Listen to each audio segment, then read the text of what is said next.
Hello YouTube, welcome back. I left my FFL a couple hours ago with a new 1911. This is a Springfield Armory Garrison in stainless steel. It is 45 ACP caliber. For anyone that knows me knows that I have a preference for 1911 pistols. I know you can get them in a lot of different calibers. You can build them in a lot of different calibers. Anything from 45 ACP, 10 millimeter, 9 millimeter, 38 Super, and a few others there along the way. My taste, my personal preference, your mileage may vary, but my personal preference in a 1911 is a 5-inch government model, single stack, with a bushing barrel and a GI style guide rod and plug. I like the old traditional 1911s. So we're going to take a close look at this one. I got a few little things I'm going to do to it. Nothing major. It's not going to be a full house build or anything, but we'll tinker with it and see if we can't make it into something a little bit different than what it was when we first bought it. So let's take a look at this one. Milt Sparks Summer Special 2. Great holsters. Highly recommend them if you guys are in the market for a holster.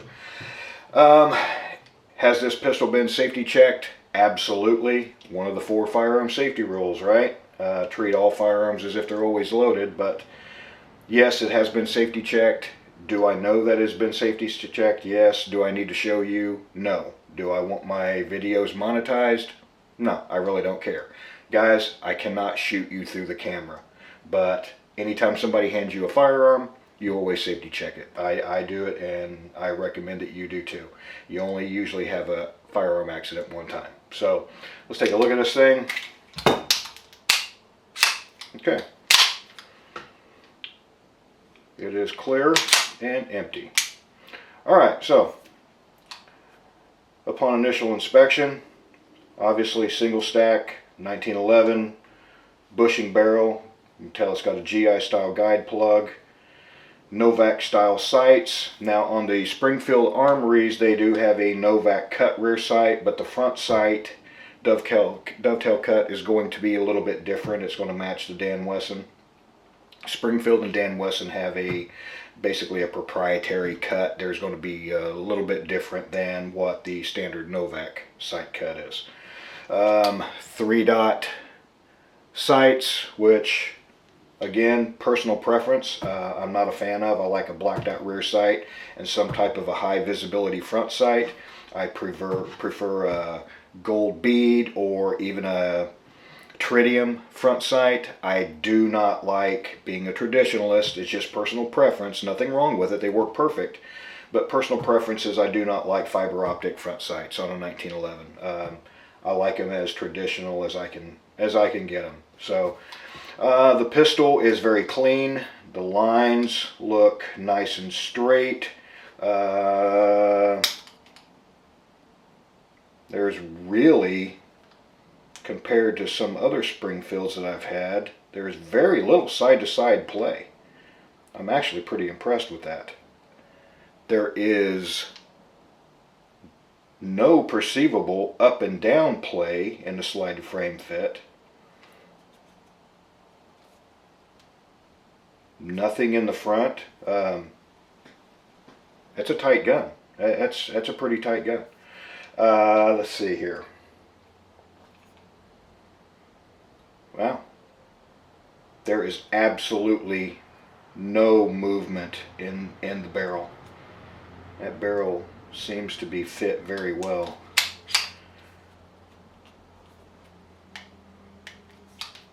Yeah.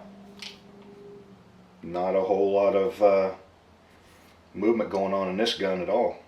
I'm actually pretty impressed with the slide to frame fit anyway. I have had TRPs that weren't fit as good as this from what I can tell. In fact, it is fit so well that you can kind of see maybe that it doesn't quite go into battery. And maybe you heard that. So there's, yeah, seems like it's fit very well. Thumb safety, very positive.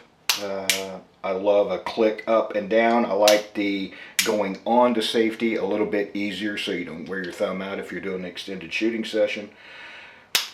Going into fire position, nice and positive. It's got just the right amount of tension that it won't accidentally get bumped off, but it's not too difficult to put in fire.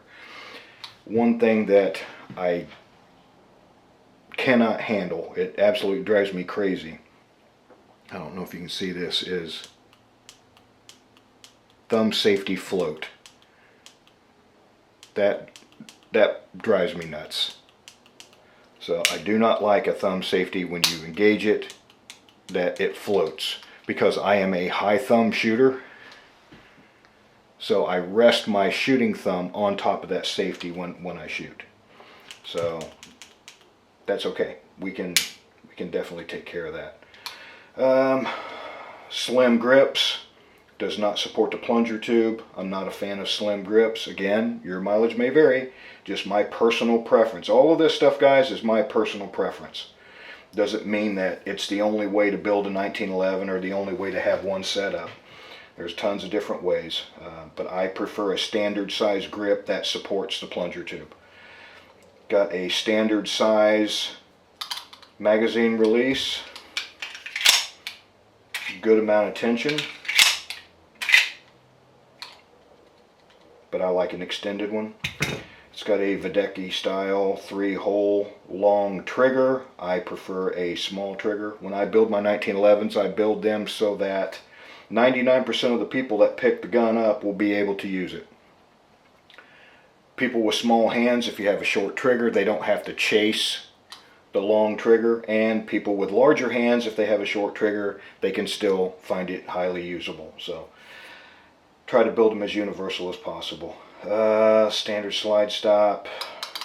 Grip safety has a good amount of tension to it, but it is not so, it doesn't rattle.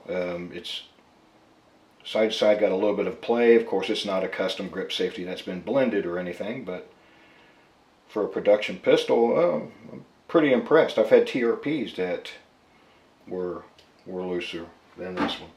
So, seems to be doing pretty good so far. Let's see, what else? Looks like 25 LPI checkering on the mainspring housing. It does not have the ILS lock. Good. Beveled magazine well. Beveled pretty well. Nothing wrong with that. Seems to be good. Yeah, overall impression on the outside seems to be positive. Bead blasted rounds, and it is a polished flats on this one. Kind of a brushed look. It's an attractive pistol. It's a good looking pistol, and it seems to be fit very tight. And yeah, I kind of got high hopes for this one. So let's break it down and see what's going on with the innards.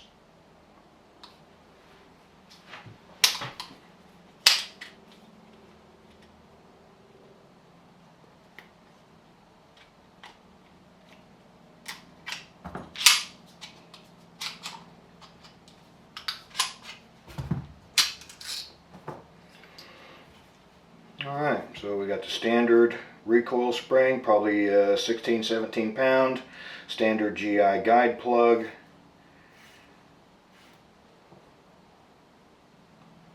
Nothing wrong with that, that seems to be okay.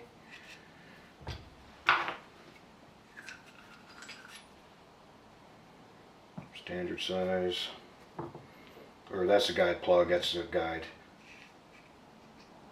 The bushing is a little loose for me. Now, I like to have a bushing that's removable by hand, but this one is just a little loose. I like to have a bushing that's precisely fit, but you can remove it with your hand without tools, because my taste in 1911 is more for defensive duty fighting pistols. And that is just a little bit loose for me, and there is a small amount of play in that. So, but it's smooth. There's no grinding or anything like that.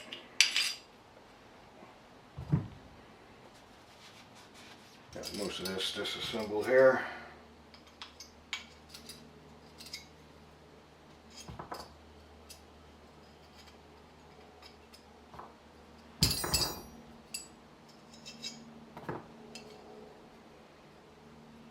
Nice and clean, straight lines, no issues there. Seems to be pretty good.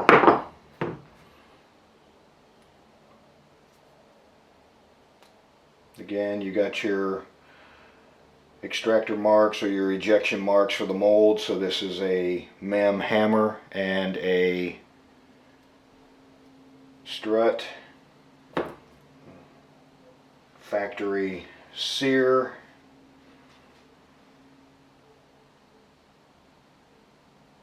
Has a primary cut that is not polished, and there is absolutely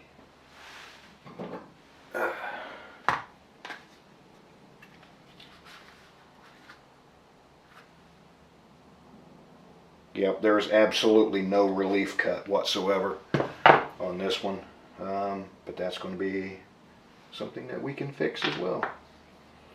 The beaver tail grip safety. Beaver tail grip safety on this one, guys, was probably 80% engagement. I like to have them adjusted to where there's 50% or less engagement on the grip safety before you can fire the pistol. So that's going to take a little bit of work, but we can fix that. Disconnector. Disconnector is polished, but again, got your ejector marks on there. Man, it's really highly polished. I don't know if I can get that where you can see it, but how am I doing this? Yeah, that is extremely polished, but again, it is MEM. Alright, doesn't seem to be any real surprises on this one. Cleaner than I thought it would be.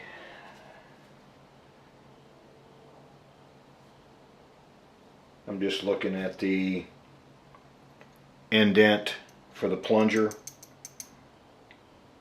It does have the indent, and it does have the teardrop cut into it. That's probably why it feels so good. I am not a fan of the slim grip screw bushings. Slim grip screw bushings, those are going to be going away. And also, the grip screws have a hex head. I'm not a fan of that. Again, I like my pistols to be able to be taken apart in the field rapidly and easily, so I like the slotted grip screws. It does have a slotted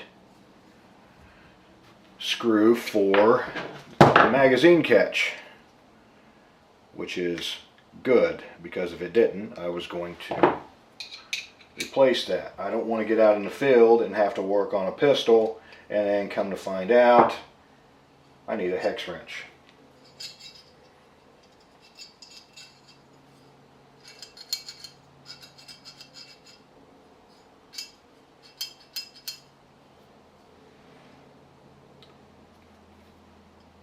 Triggers fit pretty well. I've seen higher end 1911s that didn't have a trigger fit that good. The trigger raceway is just a little rough, but again, it's a production pistol. But as you can see, that trigger moves freely in its normal range of travel. Most people like them to be able to fall out like this one did, and that's fine, but it really doesn't need to, as long as it's free in its normal range of motion, its normal range of travel. That's really all that you have to worry about. So we got the bare frame here, no surprises. Plunger tube is tight, seems to be fit good in there. Do a little bit of work on that ramp, and we should be good to go on this one. Yeah, I have high hopes on this pistol. I'm not going to do an initial test fire on this pistol. One, because I don't want to waste the ammo, and two, because I really don't care. If I'm going to do a couple of things to this, I'm more concerned about how it functions at the end result, and not so much at how it starts. Some people might be curious, hey, how does it function right out of the box? I can tell you this is my 4th Springfield Armory Garrison, and I've not had any trouble with any of them except for some minor failures to feed with just a couple of magazines that I was able to isolate and remedy that problem. So got to get good magazines for a 1911, guys. So yeah, I'm actually pretty impressed with this one. I'm excited to do a couple of things to it. So what am I going to do? Well, thanks to my lovely wife, I have a care package. EGW stainless grip screws. Get rid of those slim. Those are standard size. EGW, the higher shelf magazine catch. It is extended, but it's also raised 20 thousandths to aid in feeding hollow points. That will help with some pistols, not all pistols, but it will help with some when the feed ramp is cut shallow like this one is. The plunger tube pins, which those are hardened steel. It just makes for a better thumb safety, what I call experience. EGW hard sear. One of the better sears that I have used. You really don't need, I do and I recommend it, but you really don't need to, in a pinch, do any work to these sears to get a good trigger pull right out of the box. The primary and the secondary angle is pre-cut and polished, so right out of the box you can get a pretty good trigger pull the way it is. This is my favorite thumb safety, the EGW HD. I love how they are cut. They seem to require a minimal amount of fitting. The only thing about these is you will have to fit it to the plunger tube pins to get that good pull. So it takes more work from what I found, it takes more work to fit it properly for the feel of the thumb safety than it does to actually get the thumb safety to safely work inside the pistol. But great thumb safety. Again, it's wider. It's the wide one, which again, I ride my thumb on top of the thumb safety, so I like to have that shelf as a resting point. It also gives me a little bit more tension and control of the pistol. Nighthawk short trigger. Again, I like short triggers in all my 1911s. I don't like somebody with small hands to have to chase a long trigger, and these highly usable for people with larger hands like myself. I wear a size 12.5 ring. So it does have the, yeah, it's got the adjustment in there with the little hex, but I like a Harrison trigger because you actually file the stop where it runs into the magazine catch to get your clearance, but this one is adjustable, so that's fine. And then we have some of my favorite grips, which is the golf ball Simonet style grips. These happen to be from Nighthawk Custom, which is where I get a lot of my parts from. Nighthawk Custom, EGW, Wilson is good on some of their stuff. They're wire EDM cut, so their stuff's really good, precise. So any of those three is really good. So we will get this stuff put in, and we will see how the pistol looks after that. Thank you.